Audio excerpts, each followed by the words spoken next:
don't care if you stick your white penis into a black vagina. Don't you ever use that. Hello, black hole.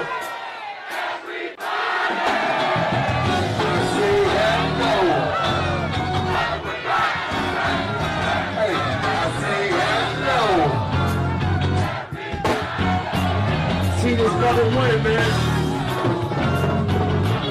Hey, hey, look, what is it, win, big? What is it, win, big?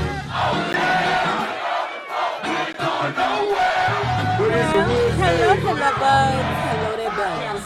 If you have not already done so, please remember to like, share the Facebook, subscribe, and visit uptopbeauty.com. Today's looky would be our animal print turban. And if you are not already a part of our book club, please hit the Patreon link below and or the join button here on the YouTube. And for a small monthly fee of $5, you babies, yes, sure, can be privy to all the shenanigans before the YouTube gets it, if the YouTube gets it. Now, baby, we winding this thing up. Let's continue talking about Mariah Carey, the meaning of Mariah Carey. Anyway, guys, let me say this. I'm not going to act a nigga in this video, okay? I'm going to be straightforward. Because this is when she loses her father and attempts to rekindle her relationship with her siblings. So I'm not going to act a ninja, okay? Now, you know how I am. Anything can happen. My bad. I'm sorry. But anything can happen with me. But I'm letting you know that I am going to make a conscious effort not to act a ninja.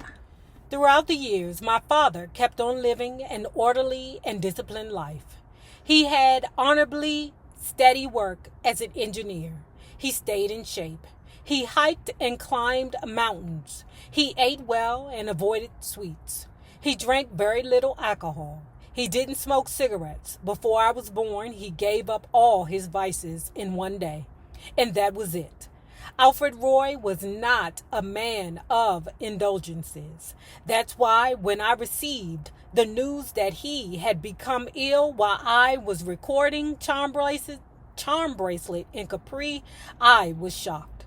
My strong, invincible father, it was like a blow to the head, quick, sharp, and disorienting. My father called and suggested I come, not to save him or finance his career. He didn't need or ask for that. He had always earned and saved his own money. What he needed from me was closeness and closure. I immediately flew to see him at the hospital where he was being treated for abdominal pain related to cancer. I remember that on that first trip, he still looked like the strong, vibrant, ageless man I knew, but that changed rapidly. Cancer can be a swift bandit, stealing life right out of your body before you ever know it has broken in. After several misdiagnoses, it was concluded that he had bile duct cancer, a rare form with no known preventatives or curative measures. This cancer grows in the tubes that carry digestive fluid and connect the liver to the gallbladder. It was more than symbolic to me. A healthy man develops a cancer that poisons the part of his body that absorbs and washes away waste. My father held so much inside and had little opportunity to flush out all the bitterness he'd consumed. Now he was in and out of the hospital, and so I began my traveling back and forth from recording in Capri to staying at my frail and fading father's bedside in New York. Quickly, his cancer treatment became ineffective. It was clear there was nothing to be done to stop the toxic disease wreaking havoc in his body. It was almost his time. We knew our time together on this earth was limited, so my father and I got down to business of talking things through. His sickness made our healing urgent. This was the first time I revealed to him or any family member my struggles growing up. When I was little, I explained, it was really hard for me because white people made me feel ashamed to be what I was. The hate I felt from some of them was so real. I didn't have the tools. I didn't have the skill set to know how to handle that. And I don't ever want you to feel like it was because of you. I tried to explain to my father that growing up, I didn't have a sibling or a squad to back me up. Nobody ever gave me the compulsory black instruction. If anyone calls you ninja, punch him in the face. So when I was concerned and called ninja by a group of my friends, baby, them ain't your friends. If they calling you ninja, they not your friends. Now I know I toss around the word ninja or nigga frequently, okay? I have embraced it instead of being shunned. It don't make me feel bad, okay? When I'm speaking or saying those words among my peers, now somebody outside of my peers, bitch, you in danger. I don't care who you are. I don't care if you the white boy that hang out with all black girls. I don't care if you stick your white penis into a black vagina. Don't you ever use that word. 2 minutes. Okay. One time I was dating this dude. He was it Guyanese and Irish? He looked pure white. I mean, pure white, right? But when I used the word ninja around him, he was like, boo, don't say that because that is such an ugly word. All right, I'm going to keep you around because you know better. Because he looked white and he knew better. And he was that wigger, if you know what I'm saying, the white boy around all the black dudes. If anyone calls you ninja, punch him in the face. So when I was concerned and called ninja by a group of my friends, I didn't know what to do. I didn't know what to do when a white boy waited to get me alone on the school bus so he could spit in my face.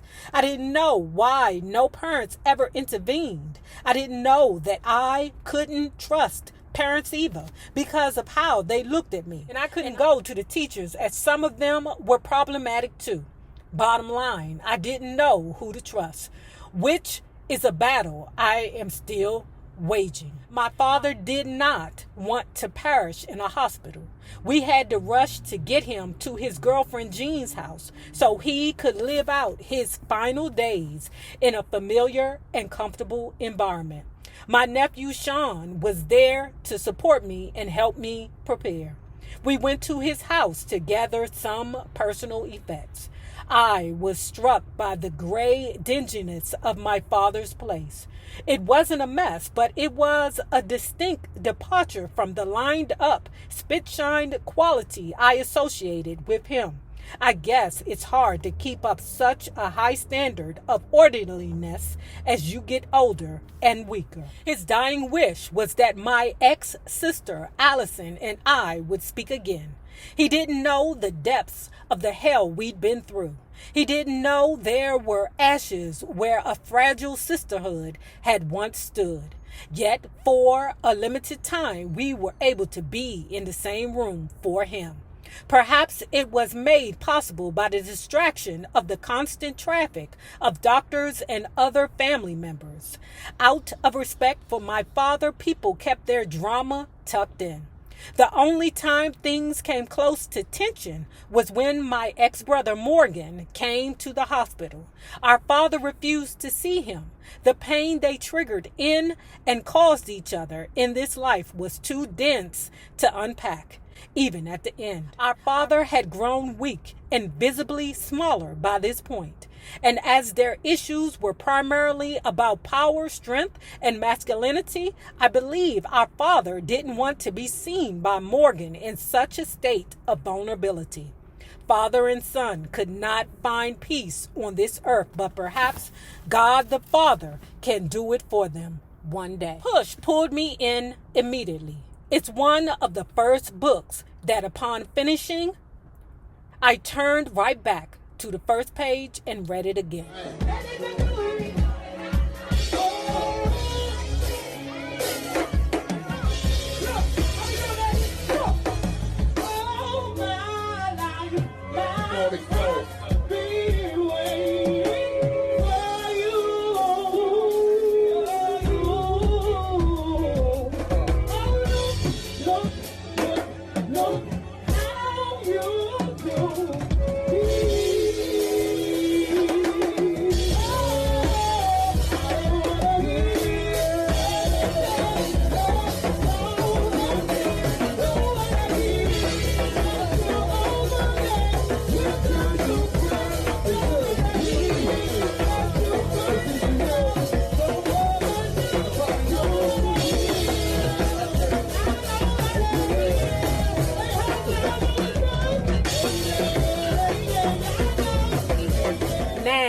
If you have not already done so, please remember to like, share to Facebook, subscribe, and visit uptopbeauty.com. Now remember this. The same people that you meet on the way up will always be the same people that you meet on the way down. My naysayers, my patron loves. You babies, have a good one. Peace.